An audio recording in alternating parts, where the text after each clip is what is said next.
First guy coming to the stage, he's actually going to MC the night for me. I'm grateful he came in from Baltimore. You might have seen him at the Benson Ball that happens here. Give it up for Umar Khan, everybody.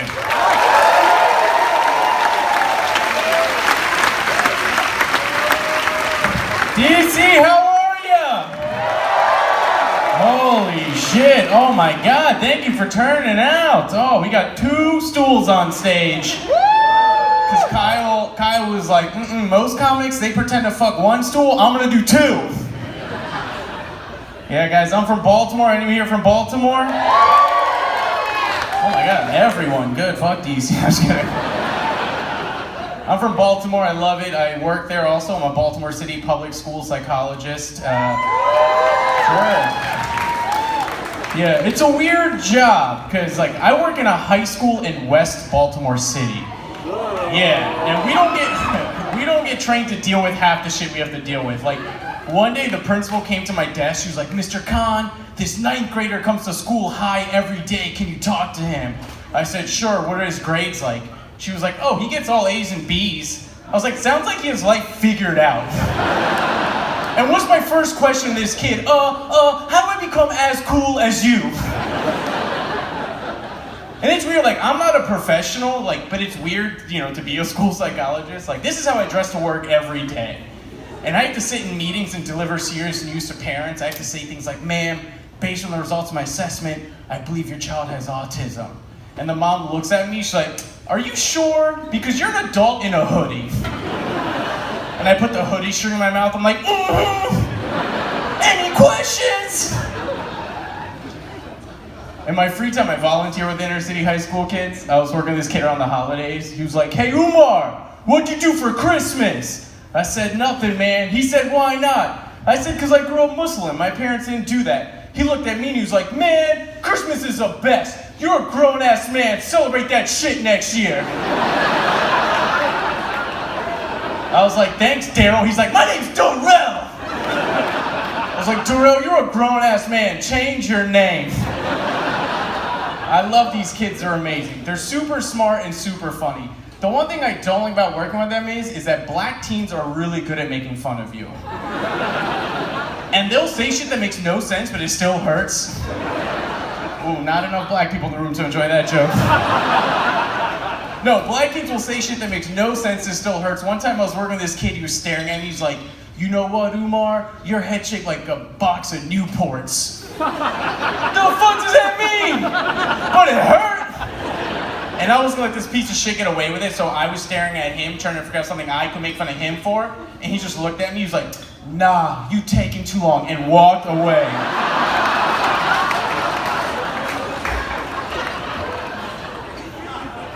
Alright, I'm gonna do this next joke, DC, but I'm gonna warn you. I performed in DC, I was here last night. You guys get uptight at this joke, so don't be pussies, alright?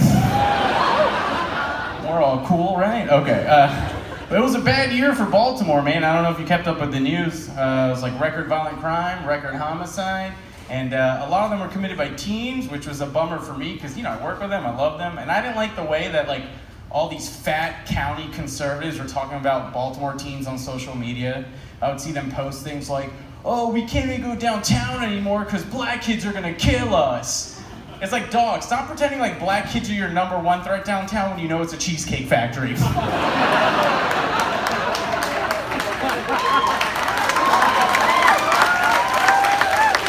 And for the amount of talks conservatives do of having to run from black people or terrorists, you'd think they'd be in shape. Heart disease is still the #1 killer in this country. It's gonna be so fun to watch conservatives die of diabetes before black people. I think Baltimore City government, to get people in shape, should hire black kids to chase people who are leaving the Cheesecake Factory. Get them some exercise, call it the Scared Skinny program.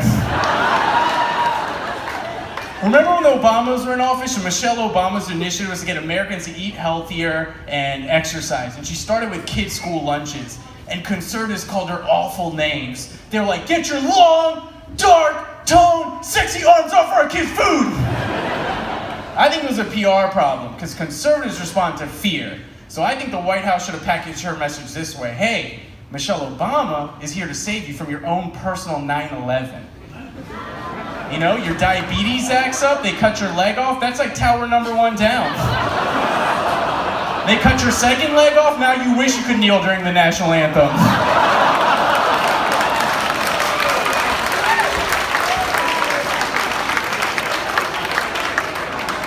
It's just frustrating when things like this happen because the conversation, it always becomes an us versus them thing, right? Like back under Reagan when crack was ruining black communities, the government's response was pull yourself up from your own bootstraps. Fast forward now, opioids are ruining white communities and the government's like, well, we gotta do something because Ugg boots don't have straps.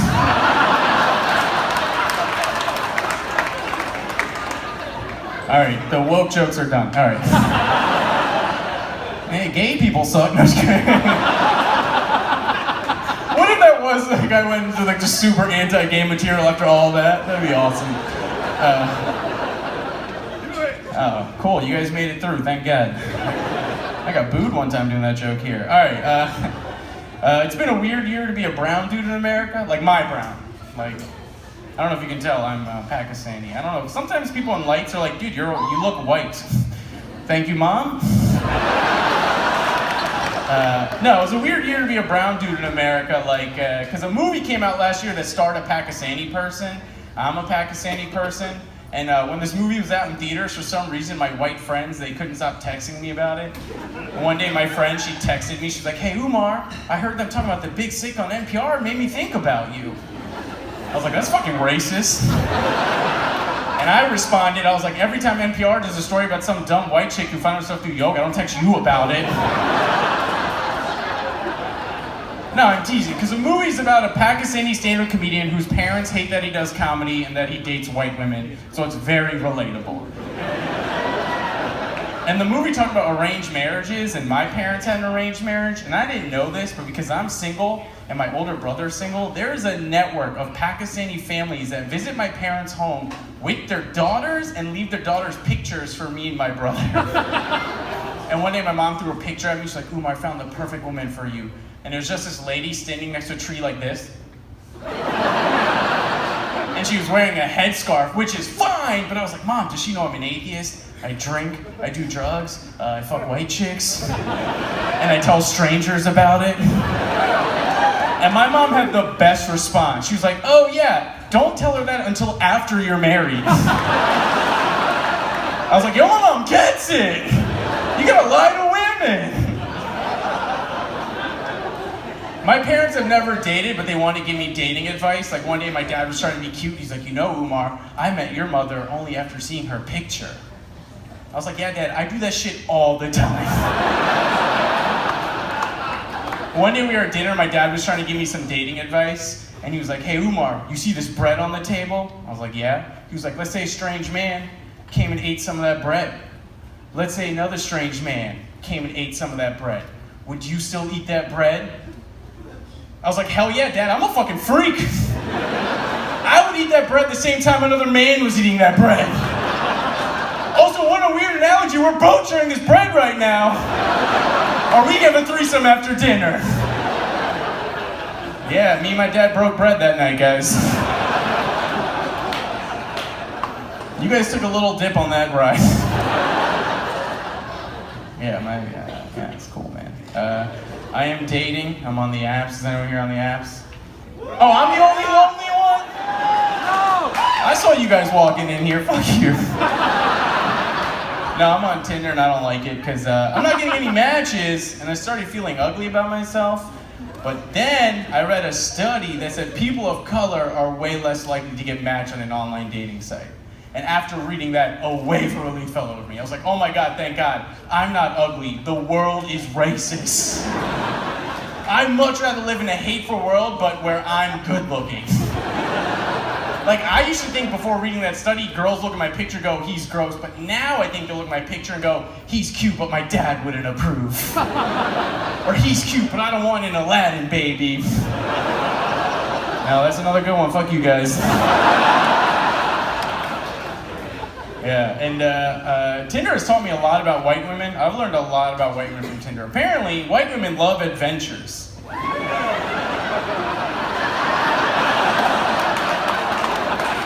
Yeah, White women love adventure. Every profile description on Tinder is like, I love adventure. But then every picture is of them in a bar holding a drink. It's like, what's your adventure? Making it home safe at night?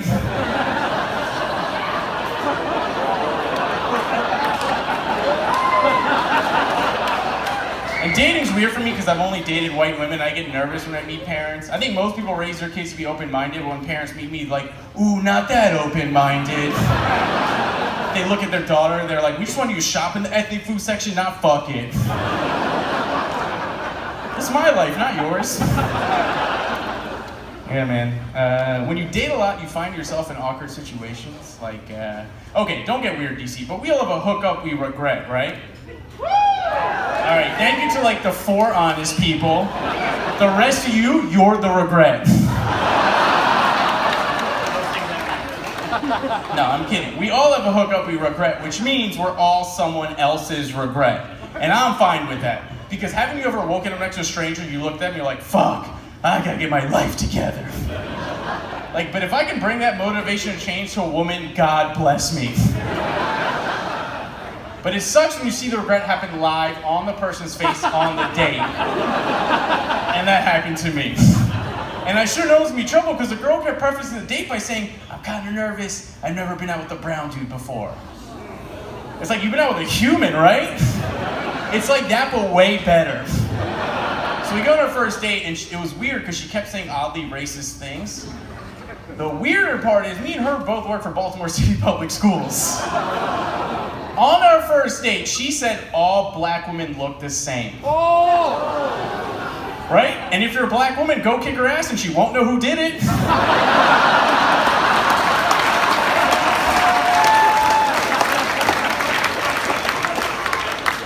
But I don't think she's racist. I think she's dumb and grew up in an all-white town. So I was like, this is why you can't say that. It comes off this way. Also, it's just not true. And then she looked at me. She's like, yeah, but they all look the same.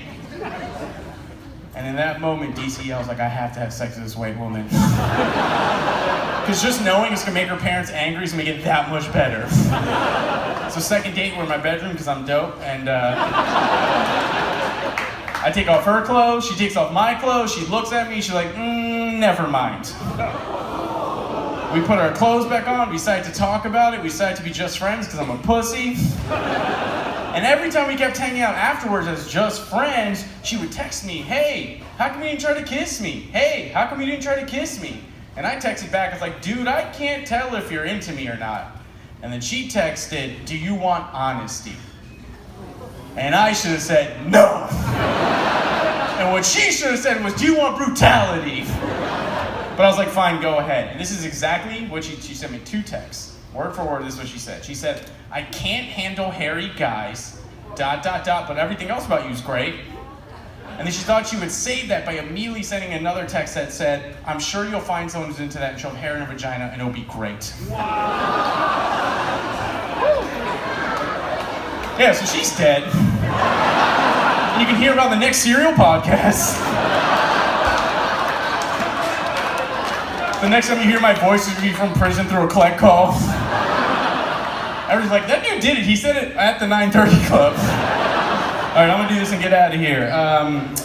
Like I said, I'm a school psychologist, and when I was in grad school, the issue of spanking kids came up. Now, don't judge anyone. Do not judge anyone. Clap if you are against spanking children. It's gonna be fun. Clap if you're for spanking children.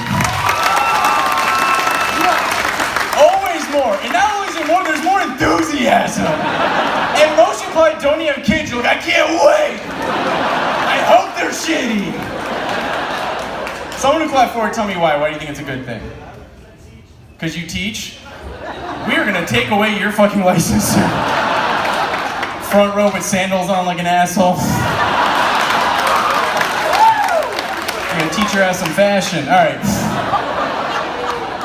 I'm against it, but like you saw, most people are for it. Even a lot of my colleagues who understand child development, they're for it. Like, I was in a class and the professor said, like, a lot of kids who are spanked are more likely to be aggressive when they're older. And this girl in my class got pissed. She stood up. She's like, I was beaten, I'm normal. It's like, yo, you did a very not normal thing to prove that.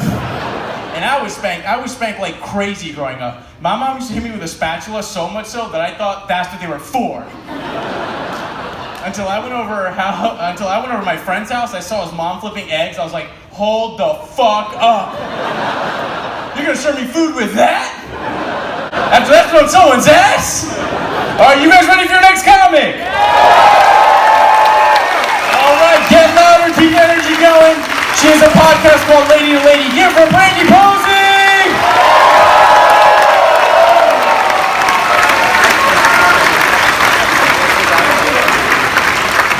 Umar, everybody, give him another hand, why don't you? Holy